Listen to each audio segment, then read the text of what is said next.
Hello, everybody. Welcome to World Edition on the Pod TV network. I'm Nick Palavita. I will not be your host today, but I will actually be subbing in for Mark Lee, who is meeting dignitaries from around the world at the Haight Center in Durham.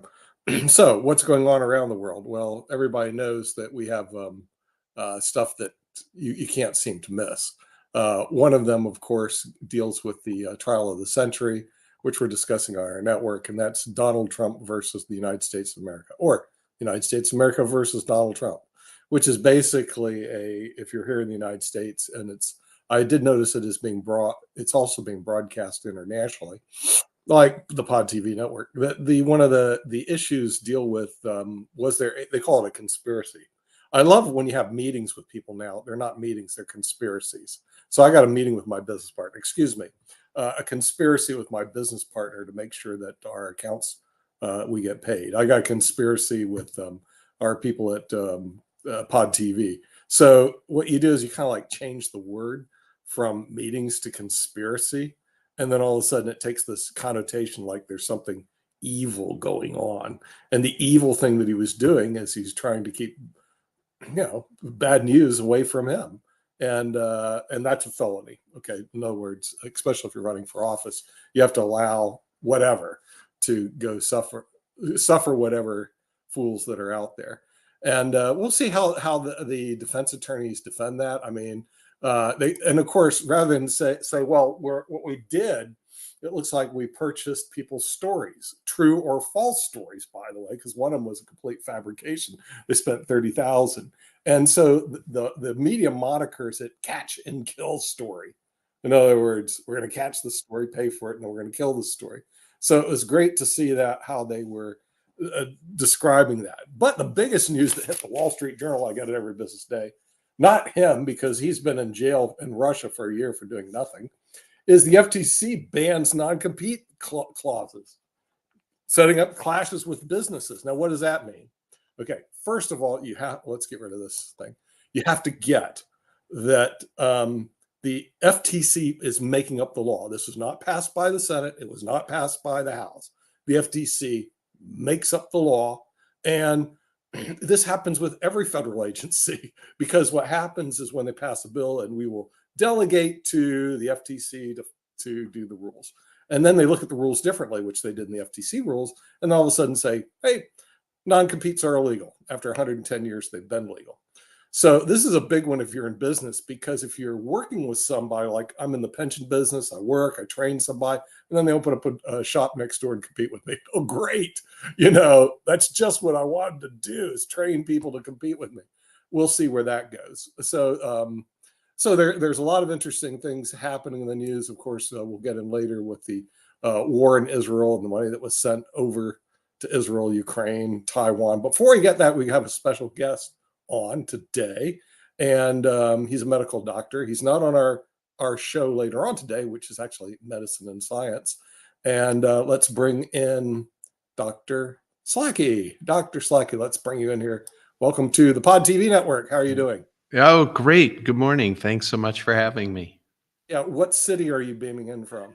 Actually, New Orleans, visiting. Oh, New Orleans. Yeah. No, really. Wow. Do you live down there, or are you just vacation? We lived here for 21 years, made it through Hurricane Katrina, and now my wife and I live in the Lake Tahoe area, but we're visiting our daughter and going to go to the Jazz and Heritage Festival. Yeah, just make sure you live in Lake Tahoe, because there's no state income taxes in Nevada. Okay, so you have the residency in the right place. So tell a little bit about who you are, where you're from, and what do you do? Yeah, well, thank you.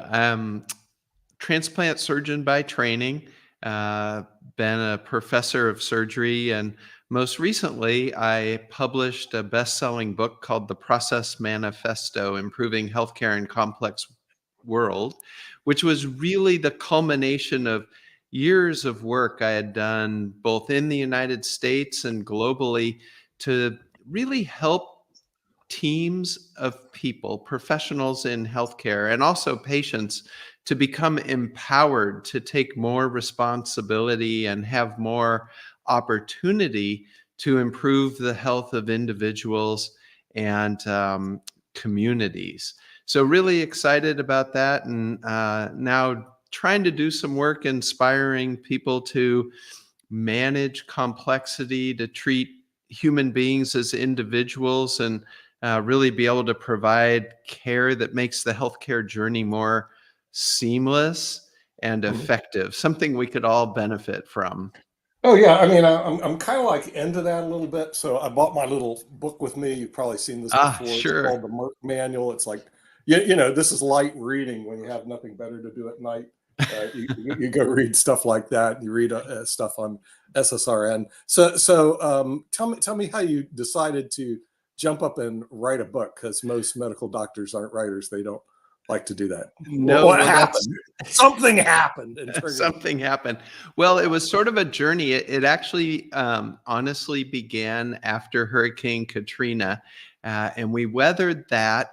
And we started putting teams together to really look at how could we improve patient access to care. And we partnered with community groups and churches, both in rural and inner city areas. And I really recognized, and I'll tell you, it was a little unusual for a surgeon 20 years ago to be talking about social determinants of health and value and access, and really thinking about how we could improve that. And you know what I realized at the time was that if we were going to make a difference, we had to think about decentralizing control. In other words, really focusing on empowering the healthcare professional on the front lines of care to be able to align their skill, experience, and education, resources, and information. And we can talk a lot more about information with AI being sort of top of mind, but align those things. And then as a surgeon in the United States, especially 20 years ago, talking about things like that, people would say, well, how does that fit in the fee for service model? What are you talking about? So I actually did a lot of work internationally, especially in emerging market countries, to help teams improve care. And I'll tell you, in all humility, everywhere I went, people would say, well, you need to write a book. You need to write a book. So a year ago, we moved from Chicago. I was working in a big healthcare system there, and my contract was up. And so my wife and I talked about it, and she said, okay, why don't you take a 1 year sabbatical and get this book written? You've been talking about it. Do it. Yeah, well, no, that's good. I'll definitely buy your book, because I buy a lot of books, but we actually sell a lot of books on the Pod TV network. We even have our own bookstore. Ah, We have a partnership with Amazon. So we bring a lot of authors on, and I'll see if I can get you on another show. We have a show called Medicine and Science, believe it or oh, not. And perfect. all we do is discuss medical issues and science issues and things of that nature. So we're highly interested in that area.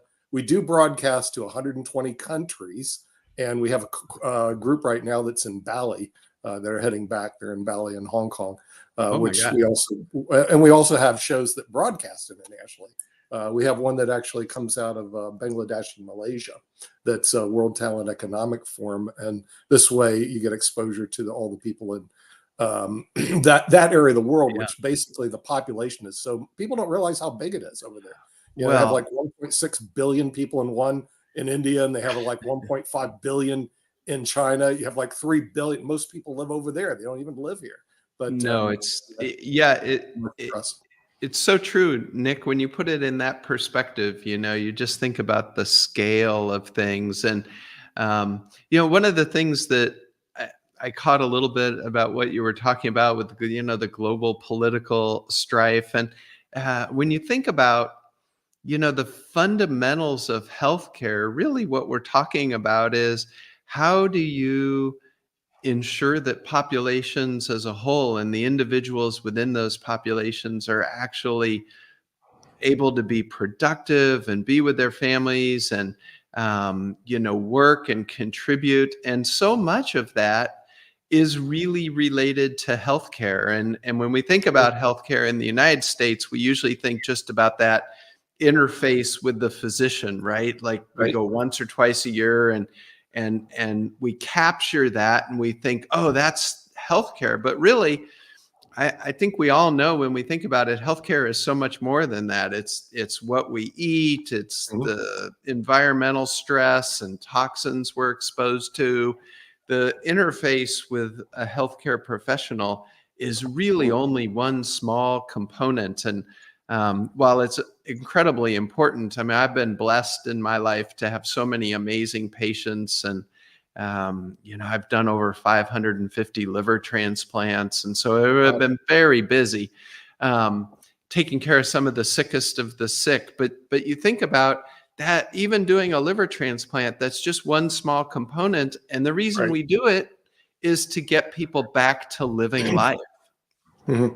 Yeah, it's interesting you say, because a lot of people in our group, we travel a lot. I'm going to Spain in the end of July, and I'm going to get the nomad visa so I can keep traveling. So I travel.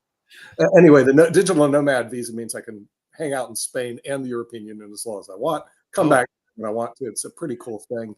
They have some really good visas over there. So I was exploring the healthcare system because my wife wants to know, okay, what sort of healthcare? Because we're both on Medicare. What's the healthcare system? And we found some really disturbing things. Number one, the average life expectancy in Spain is 84. The average life expectancy in the United States is 77. Yep. They live longer in Spain than they do in the United States of America. Number two, the healthcare system is actually rated higher than the United States. And I'm going like, weird. Yeah. Here's the worst one. We have to also buy health insurance over in Spain. Okay. So I'm waiting for the premiums. So we're talking to the insurance guy. Well, premiums for each of you are going to be $150 a month. A month. So I go, that's what I thought. I said, that's a Medicare rounding error. Okay. Yes. Understand. That's a medicine that I didn't even know I bought. 150 months. What does it cover? It covers everything. $1 from where you see a doctor, all the prescriptions, everything. I'm going like, you got to be kidding. Really? Yeah, really. Okay. Now, but here's the catch. There's always a catch to anything you do. Interesting things they have in Spain. Number one, you buy a house there, is a 10% up for government. That doesn't exist here. I buy a house here. The government would say, okay, 10%. Number two, the income taxes start at 24%. And if you don't do everything right, you hit a 48% income tax bracket pretty quickly. So the taxes are actually a lot higher over there than here. So I got to figure out how you straddle where I'm tax resident here, but I also get to spend my time in Spain, et cetera. Otherwise, I'm going to be making major contributions to the Spanish economy, which I probably will end up doing anyway. Yeah, I'm doing anyway, so it doesn't really matter. We're going to bring in Rick Rosner, who's a member of the Mega Society. No one knows what the Mega Society is. I knew about him before, but anyway, Mega Society means this, because I was a 3-time Florida State chess champion. So as a chess champion, you study what do trivia people do, what do IQ people do, and all this other garbage. As a matter of fact, I played on the same trivia team with Ken Jennings. Almost got him his job because they broke us up and they said, oh, this guy's too good. Not me. I suck compared to Ken Jennings. And so he's got to be the moderator of the show. This is the Whatcom Literacy Council annual trivia event. So he was a moderator there for 10 years. That's where he learned to be the speaker as opposed to a participant. And then he got a call from Trivia's Alex Trebek died. And now I see him every day on Jeopardy because I'm addicted to that. Okay. But anyway, Rick had his moment in fame with Who Wants to Be a Millionaire. And we're going to bring him in. And also from the Raleigh-Durham area, the person who knows everything. So if you have a question politically, just ask him. That's Jatovy McDuffie. He knows everything. If he doesn't, well, he sounds like he does. So it seems Ken Jennings has a page in one of his books about how I'm a jerk because I sued Who Wants to Be a Millionaire. Oh, does he? Which book? Because I have his books back here. I think his very first book. Oh, really? Okay. Yeah. I have it floating around here. I just have Well, I to have a find it. question for the doctor. So Okay, yeah, hit it. guy. Sure. Do you have any opinions about rapamycin, which is a drug used to help Right. you not reject transplanted organs, and that's being tried for longevity? I'm trying it for longevity because when Right. you give it to mice, and I know mice aren't people, you give it to elderly mice, they live like 40% longer.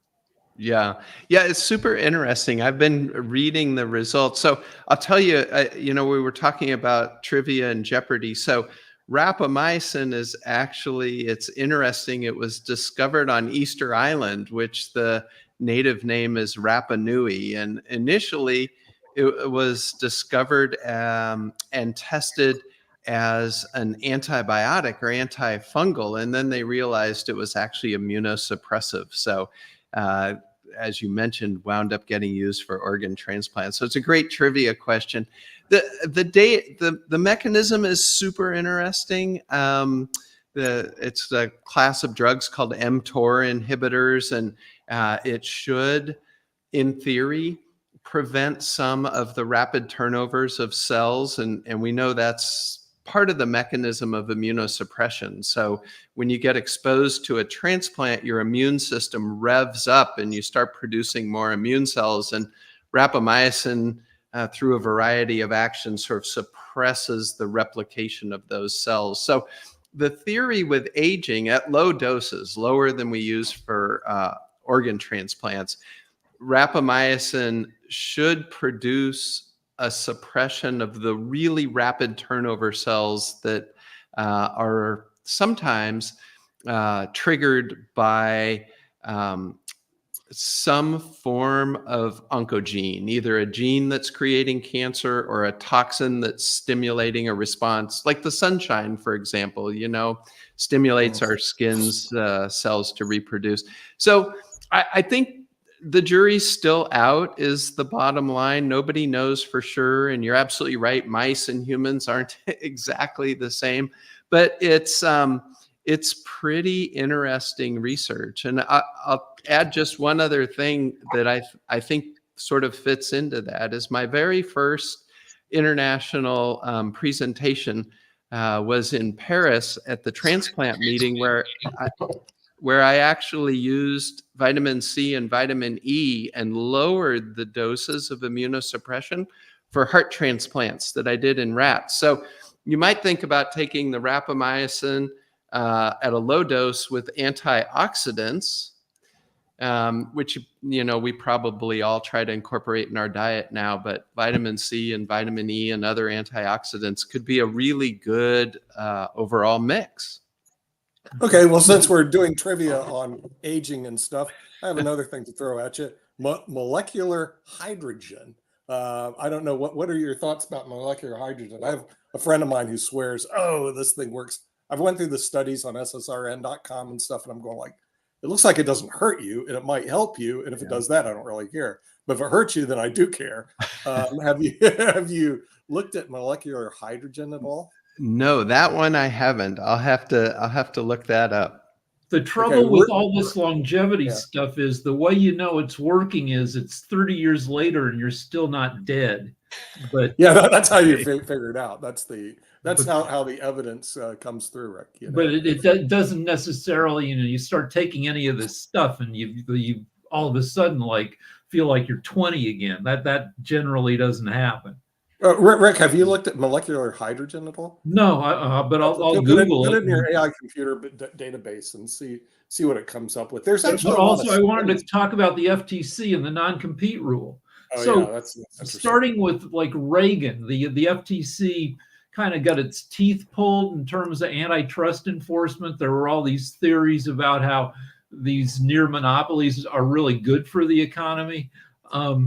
But then the FANG companies, the Amazons of the world, and then I think on the whole, now I don't know because I don't work in your field or anything, and I just know what I read that like if a kid leaves Chick-fil-A, that kid shouldn't have to have a non-compete, so the kid can't go to work at Popeye's Chicken. That non-compete has been subject to abuse.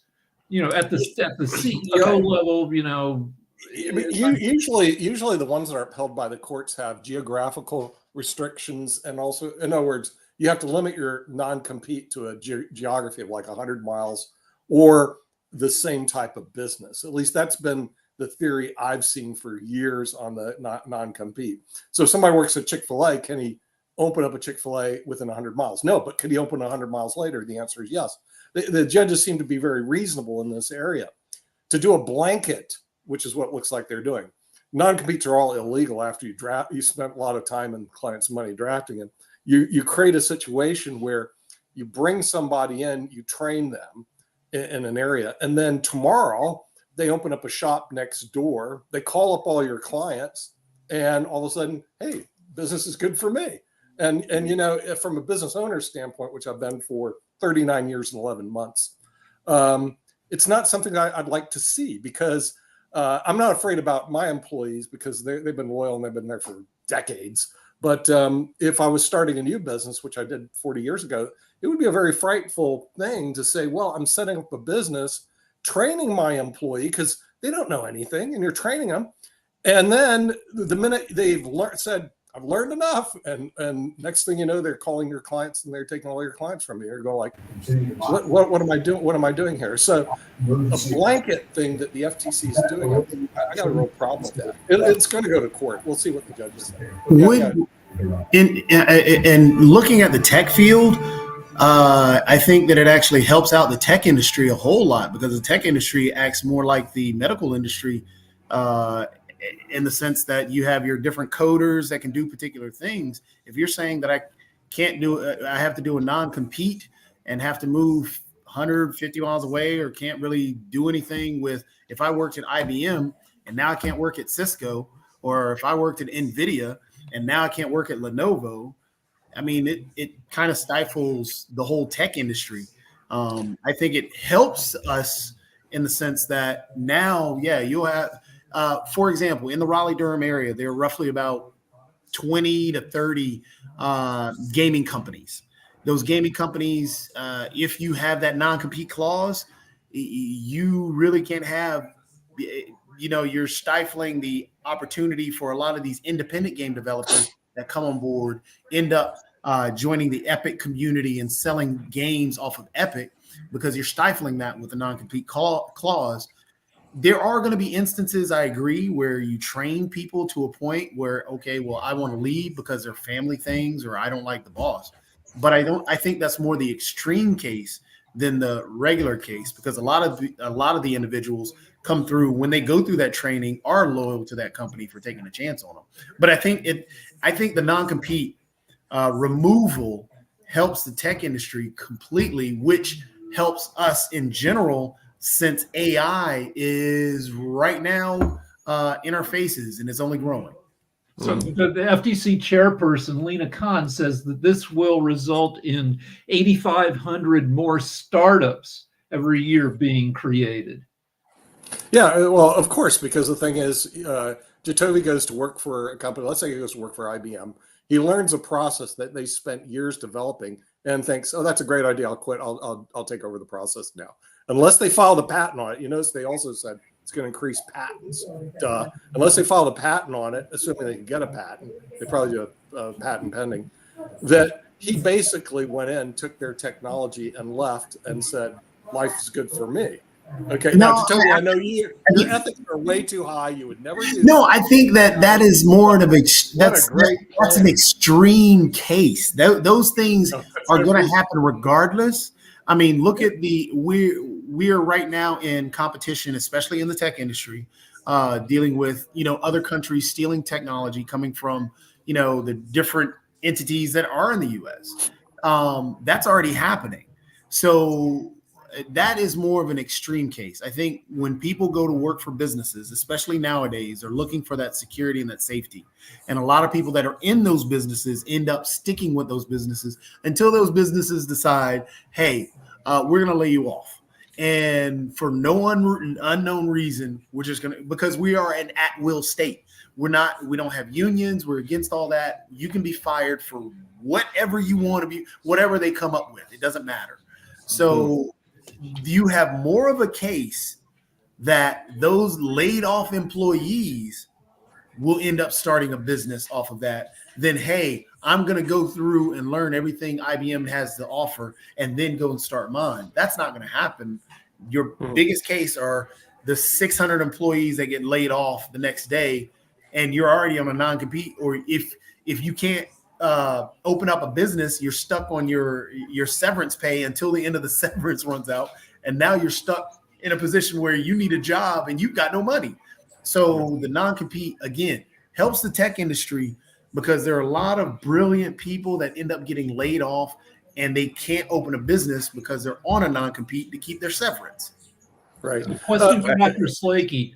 Yeah. Since we're talking about AI, I talked to my general when I was a practitioner and getting a checkup, said, what's AI doing for you? And he says, well, mostly just like helping us answer emails. Are you seeing AI making any inroads into what you do?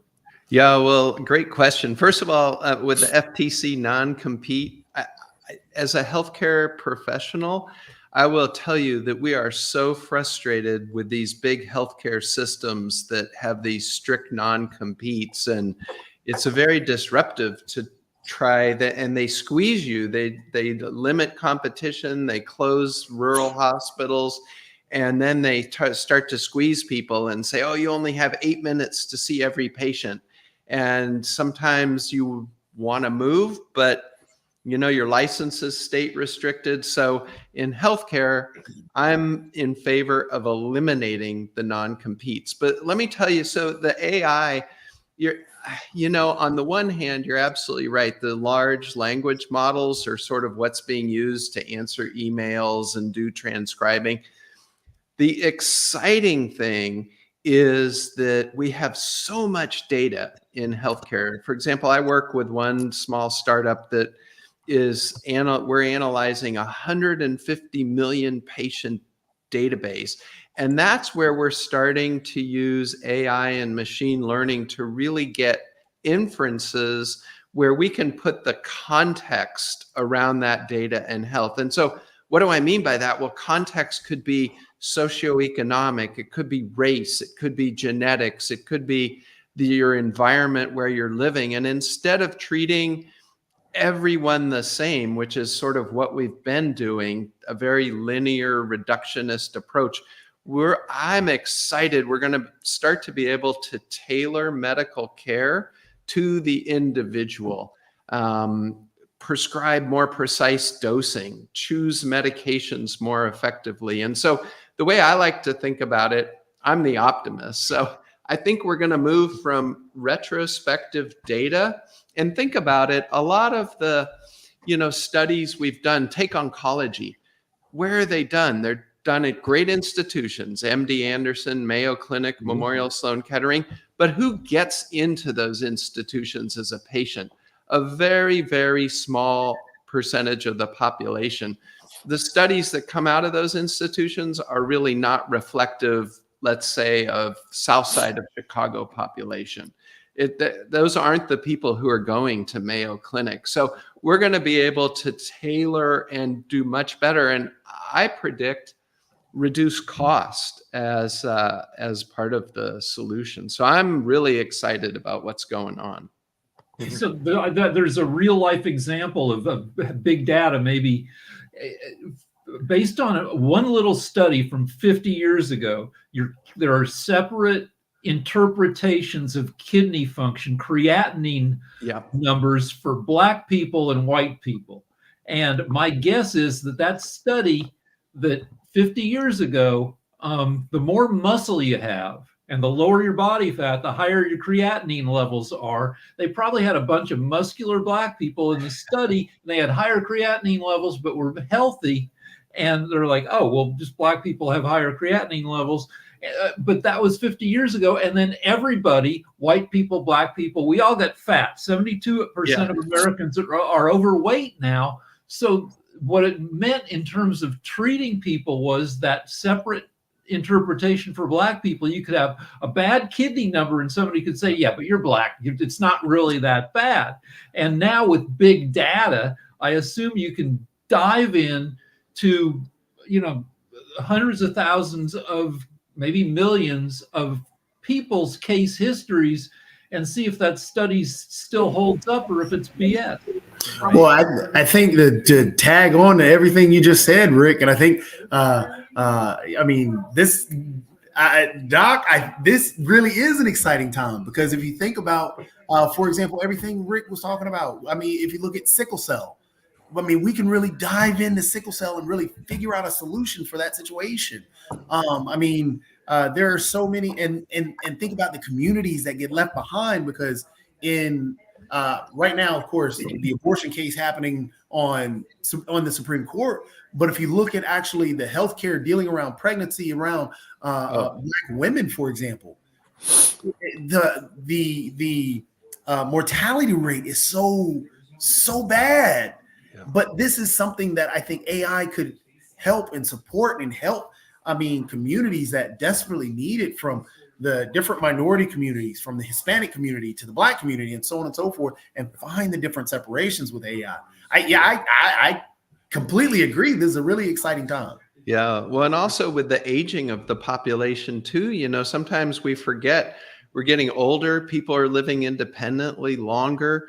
What are the needs? How do we align resources with those needs? How do we solve problems like people living in a food desert who don't have access to fresh, nutritious food? And the impact on health from that is, you know, unbelievable, the cost. Yeah. Here's a quick question I did have. Speaking of exciting things, because I remember, and this, of course, still in the computer tech gaming realm. I remember way back when, it was about 15 years ago, 20 years ago, when the first Xbox dropped. The next thing that came into play was dealing with the camera sensor. And evidently, and I don't know if you got a chance to utilize it, which is where my question is going, those camera sensors were used in operating facilities to try and work on, or you know, do operations and figure out how to, you know, with a doctor not in-house, to use that camera to work on that. And now with VR starting to come into play, and I've heard that was being used in the medical industry as well. Do you have any experiences with, I guess, the VR tech and the camera tech that's there as well? Yeah, we're doing, I was a little bit late for the VR, but I have some good friends working in the industry right now. And let me tell you, it's even changing the way we're training. So think about, not that long ago, we all had cadavers that we trained on, and we tried to look. Now you can do that all with VR. You can actually put on the goggles, reach and grab, for example, a scalpel, make an incision. You can see where the blood vessels are. It's really going to change things so much for the better, and improve reliability and our effectiveness. Even, for example, doing like cancer surgery. I used to do a lot of cancer surgery in the liver, and you just sort of, really honestly, sort of blindly going around to make sure you have enough of a, normal tissue around the tumor. But now we're going to be able to simulate that beforehand and know exactly where the blood vessels are, where we have to be, can go slower or faster during surgery. It's really improving things. I've heard the nanotech is there as well, using the little nano robots to find the cancer cells. There was some solution around, or somebody has figured out some way to harm the camera, or just target the cancer cells with nanotech now too. Well, right, but I'm going to be a little bit of a cynic here. The problem is we have amazing technology to recognize, genetic predisposition for cancer and start doing screening. But we have to realize, where's the profit in our healthcare system? Our profit is not to remove the cancer when a nanotechnology could do it. The profit is greatest when we have the cancer that needs chemotherapy and radiation. I mean, and not that people are sitting around in a room thinking, oh, I'm going to let everyone's cancer, spread. But but the problem is the people who are paying for it the profit isn't to say, oh, let's screen everybody and let's use these nanotechnologies to get it early. The incentive is to put all of the effort into treating people whose cancer is already spread and their life expectancy is reduced. So we've got to change our mindset. We've got to change that business model in healthcare to say, let's be proactive and not reactive. If you can get your insurance company to give you an MRI of your gut, do it. Like 5 years ago, I was thinking about my father-in-law who died of pancreatic cancer, and it's a terrible cancer. It's no worse than a bunch of other cancers, except that by the time it causes symptoms, you're in stage 4. And I'm like, well, I've got great insurance. Let's see if I can just have somebody take a look for no good reason. They took a look and they found a tumor in my kidney, stage 1. And then I had robotic surgery. I'm on the table, one side of the operating room, my surgeons, other side, not even facing me at video game consoles, operating a Freddy Krueger knife hand that's digging into me. So like, I don't know about livers. You do a lot of liver transplants, but like if you run into a ninja who chops off your arms like have a lot of fussy little things that I guess robots could probably help reconnect. I don't know if is robotic surgery, or is that part of your practice now? Yeah, and we've taught a lot of it. I think it's getting even better and more refined. So see, you're a great example of the importance of being preventative. We spend so much time putting out fires and we pat ourselves on the back saying, oh, we put out the fire. In other words, we're able to treat something when it was already a problem. We need to do exactly what you described, Rick, and to spend more of our effort on doing the minimal, what's necessary to identify and then treat things before they become a problem. That's really how we're going to make healthcare better for, people over a broader range of the population. But it's tough for most people getting authorized for stuff. And like, I'm part of the UCLA system, which is great, except they just changed your policy. You go to an appointment and then you get a bill because it wasn't authorized. But this is, I've always been authorized for this, but like, I have to get checked every year now. And so it should, but now they're not letting you do retroactive. And this is with great insurance. Most people trying to talk somebody into letting you have an MRI just because you're 55 years old is super tough. Yeah. Well, the thing is, it's going to get tougher because we discuss this every Monday with the Honorable David M. Walker, the former Comptroller General of the United States. He has a show that he does every Monday here at 10 o'clock. And one of the problems is the Medicare system and the Medicare Trust Fund, which is going to run out of money at the end of this decade. I am not sure. Congress keeps saying, oh, we're going to solve Medicare, and they're broke too. So, I'm not sure what's going to happen to the healthcare system in the United States when all of a sudden we're going to discover, we're going to wake up and say, hey, we got a problem with Medicare. What is it? The healthcare system is broke. Number two, they don't fund for experimental drugs.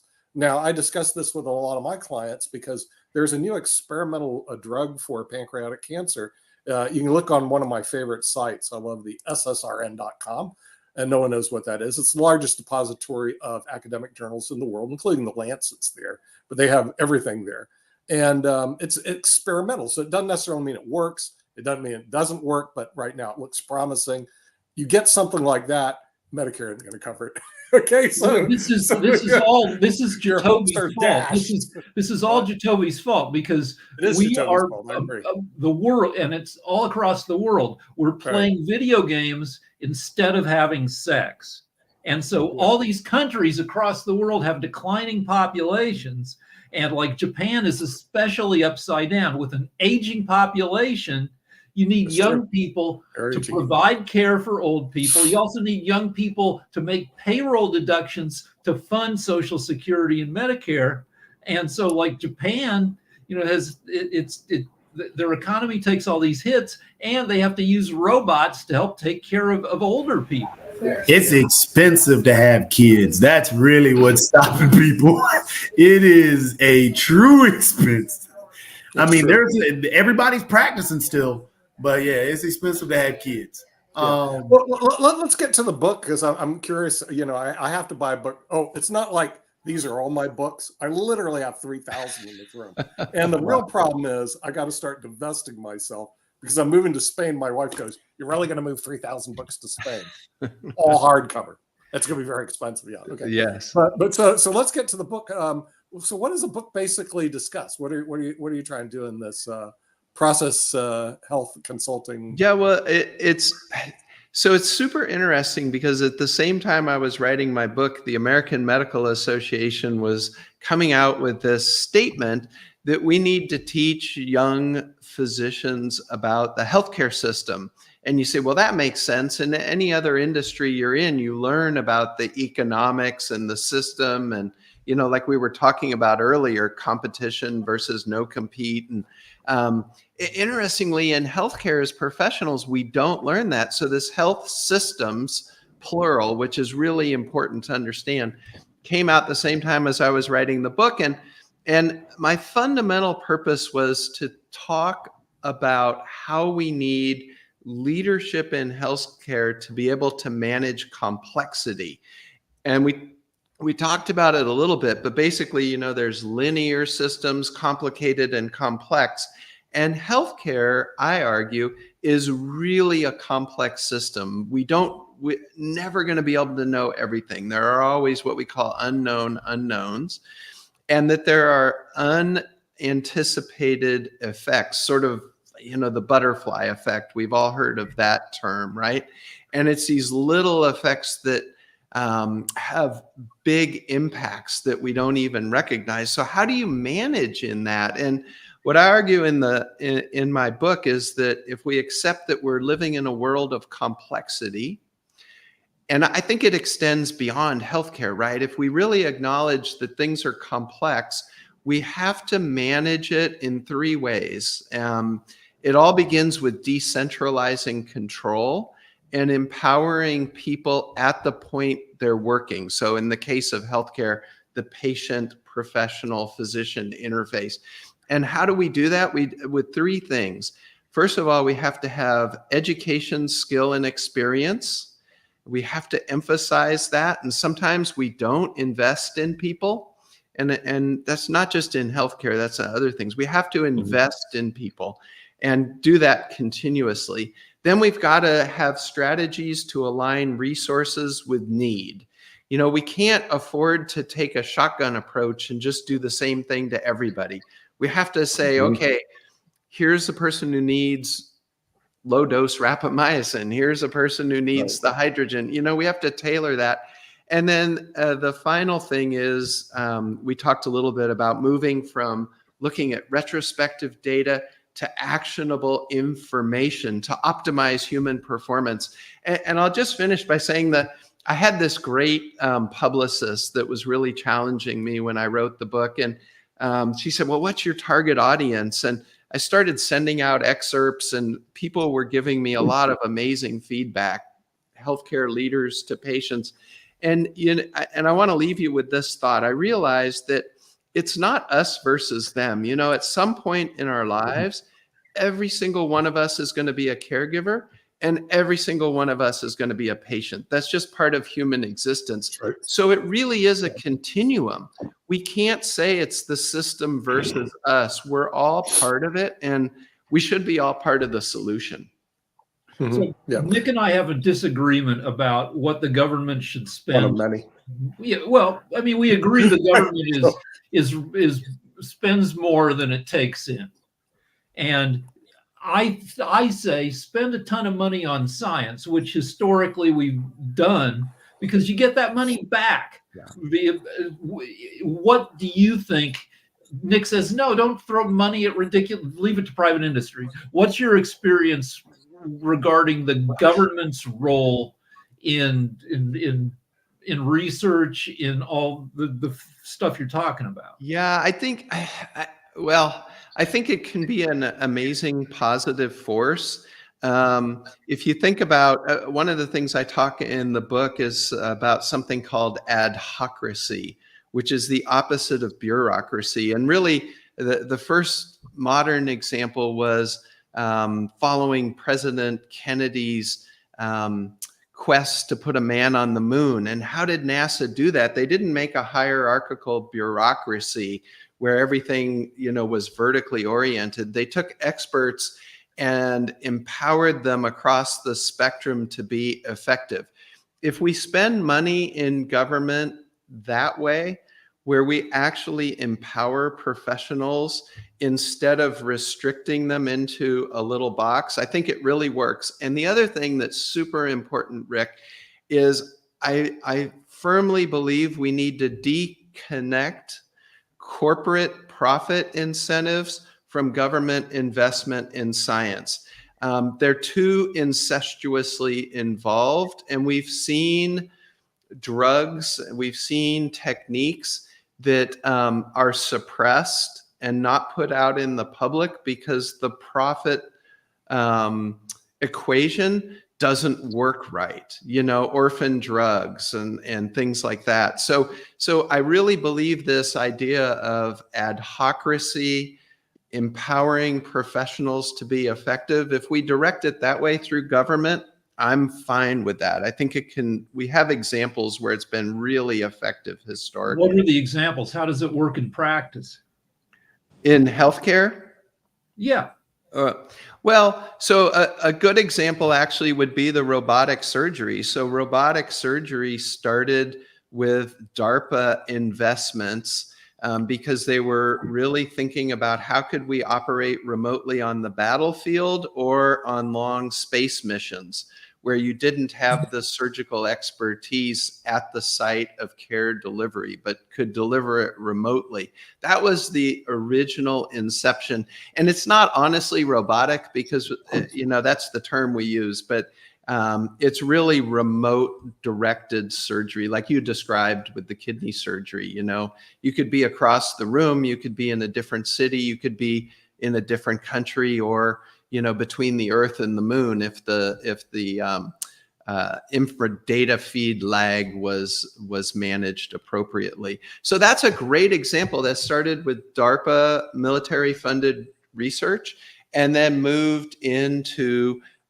clinical practice and has been really effective. Yeah. Well, we're actually joined by our token young people, Christina and we have to have some young people on the network. Jatovi, besides you, of course, Christina and Isaiah, who may have some questions regarding, because they get to take over this mess when we're all gone. Because that's what's going to happen. So I don't know, Christina, if you have any questions for the good doctor at all. I know you're sort of into healthcare things, Christina. Good morning. I love this topic. You guys know that. I have a background in health and wellness. Hi, Doug. I'm Christina. So I work for a company called Sankey Global, where, I loved what you were saying about how it's important not to put physicians and, our scientists, doctors in a box, because there's so many different ways you could target healthcare. And it's so important. That's something that's never going to go out of style in our society, for as long as we all live. But so my company, they studied the blue zones in Japan and the people centenarians who live to be 100 years old and beyond, why they were living so well, their gut health. And through that, they developed advanced like nutrigenomics and nanotechnology. But another thing I wanted to bring to your attention that me and Isaiah were actually looking into all day yesterday, there's another company that a friend of mine, his name's Aaron, he founded a juice company called Zango in Asia years ago. I don't know if you guys have heard of it. He ended up selling that company, so he's no longer a part of it. But recently, he's one of the founders of a new company coming out called Super Patch. And essentially, it's a patch that you put on your skin. and it works almost like a QR code. But when you wear it, the technology is supposed to send a signal to your brain, and it promotes like new neural pathways to promote health in certain ways, depending on what kind of patch you're using. So we just started looking into that, and I think it's great. And I don't really know what your book's about because we kind of got on a little bit late, but I would love to read it and hear more about it. Yeah, well, thanks. The blue zones is so important. You know, we started talking about longevity, and I think, you know, the thing that really inspires me as we think about society as a whole with the blue zones is, sure, nutrition is important, but the other thing is that's consistent across the world in the blue zones is community. And, you know, unfortunately, we think with, you know, social media and you know, maybe concern about crime and economics, are we really establishing community and connectivity with other human beings the way that these blue zones do?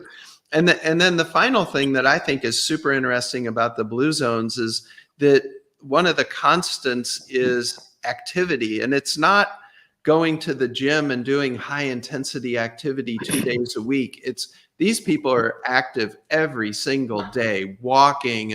And so when you think even about urban planning and we think about health, shouldn't we be making communities that are walkable, that, you know, where you can walk to the grocery store, where you can walk to school and not have to get in your car to do every single thing outside of the home? That's why I was saying health is so much more than just giving a drug.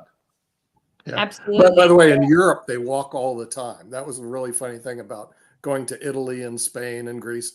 All these people are on the streets walking all the time, everywhere. And it's like really upsetting because I'm looking for these cars to just run down the streets and stuff like that.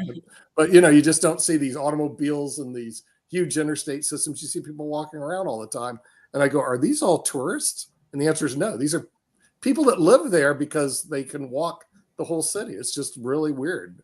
You know, Right. It's like every one of them, but it doesn't seem to exist in the United States. Around here, they don't walk except on the golf course, maybe. Well, right. This is for everybody. So the guy who coined the term the singularity, Ray Kurzweil, says, he started saying this, I don't know, 20 years ago, that if you can live till 2040, you might be able to live indefinitely because AI and related tech will answer so many medical questions that just for every year you live, medical science might give you an extra year. Do we see that happening, or is that overly optimistic? Good question. Well, we'll put him on spot since he writes the book. We'll put Dr. Slakey on the spot. Me on the spot. You get the hot seat, baby. Yeah, I get the hot seat. Probably over optimistic, I think, at this point, but clearly we're starting to get there. And you even think about, well, you know, I'll just give you an example. So in my own family, unfortunately, we recently found out that my wife and daughters have a BRCA gene. And you're thinking about what do you do to actually prevent breast cancer? As some of you know, I mean, there are people like Angelina Jolie and others have been in the news over the years, you know. So it's a pretty radical approach. But as we're starting to learn more about genetics and predisposition and environmental toxins and you know, how that all relates, I do think that idea of the singularity where we can manipulate the natural course of disease early on is going to start to happen. But at this particular time, what we're doing now, for example, with things like the BRCA gene, when the next generation or 3 generations from now looks back, they're going to think it's pretty barbaric, you know, what we're doing. But we're going to be able to improve on that. I'm certain.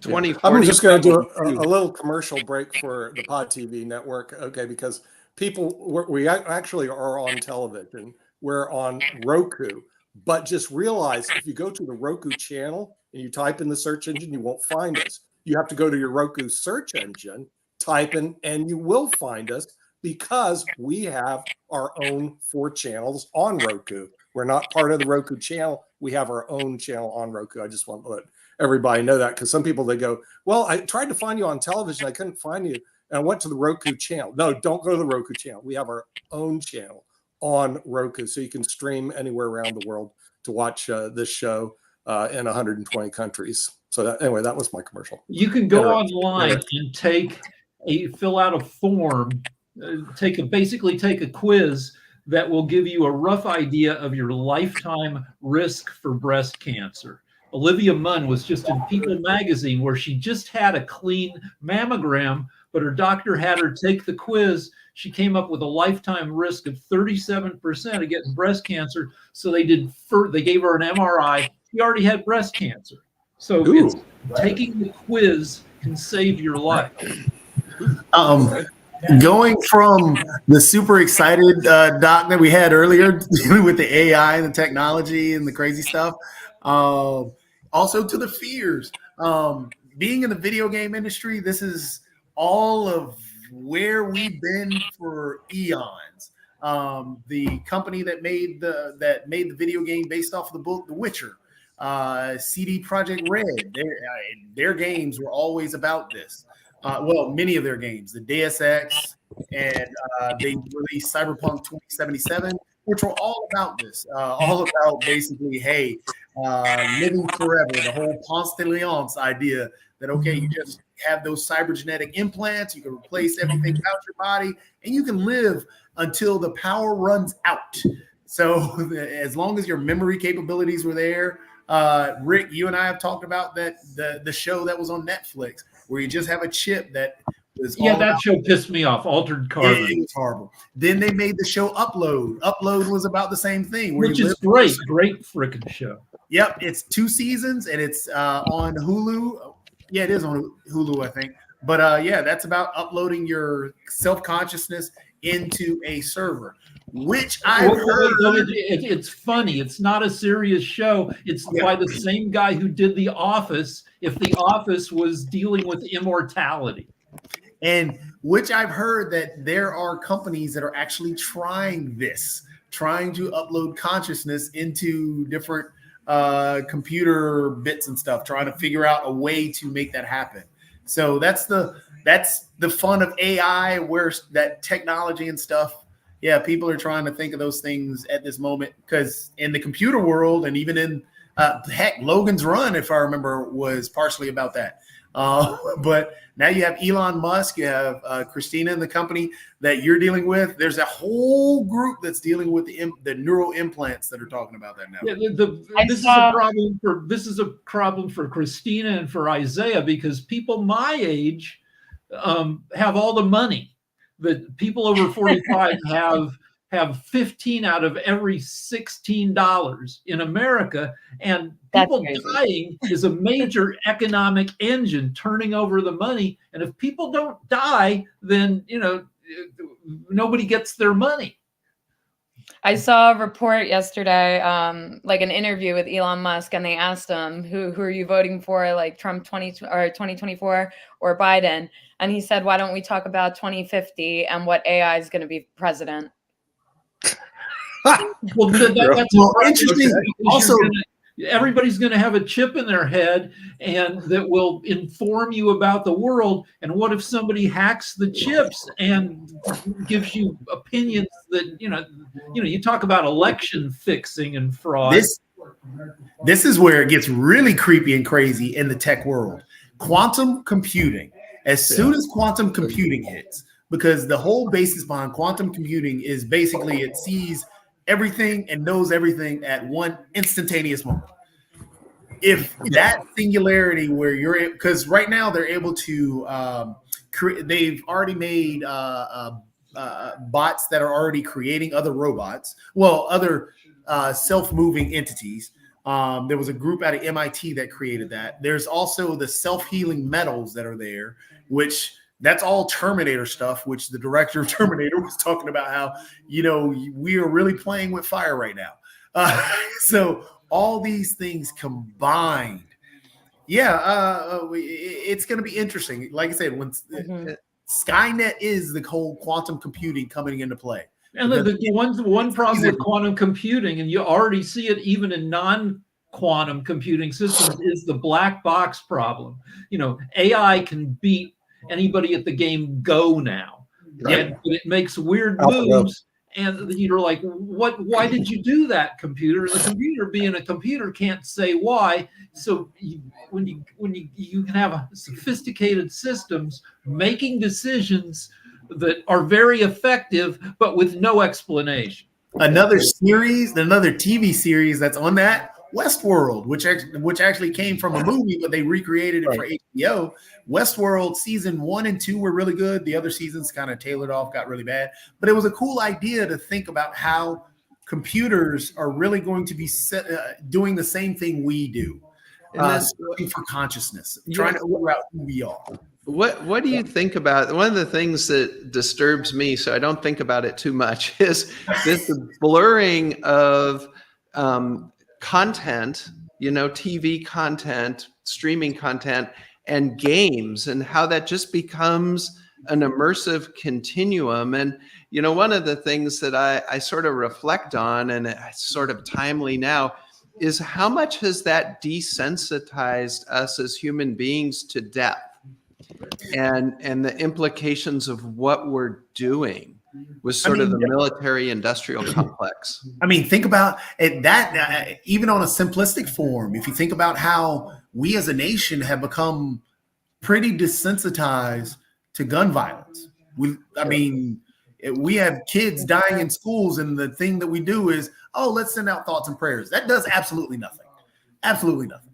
But the thing is, we're so desensitized to the idea of gun violence. And that's the same thing you're talking about. Gaming is a great outlet. Gaming is very healthy in a lot of ways. There are a lot of studies that they talked about that, you know, utilizing the brain functions. They utilize gaming they're running tests for people with Alzheimer's to see if it sparks anything, also with music and so on and so forth. There's actually a game, Goliath. It's a VR game that you can play, and it takes you on a tale of a gentleman who overcame schizophrenia. Well, not really overcame, but was able to manage his schizophrenia based on utilizing gaming, because it helped him contact with other people and keep that social connection without flipping out or freaking out. So gaming has a lot of positives to it, but it also does have negatives. Everything has negatives. And we have a negative because we're at the hour and we're going to have to go. So the world's problems are going to have to wait till tomorrow. We will solve them on. This is just getting good. I know. It's getting good. You know, we had people beam in from Australia saying, "Hey, this is a good show. Great, mate. It's a good show, but we have to go, and we'll see you next time on World Edition." Bye. Bye, guys.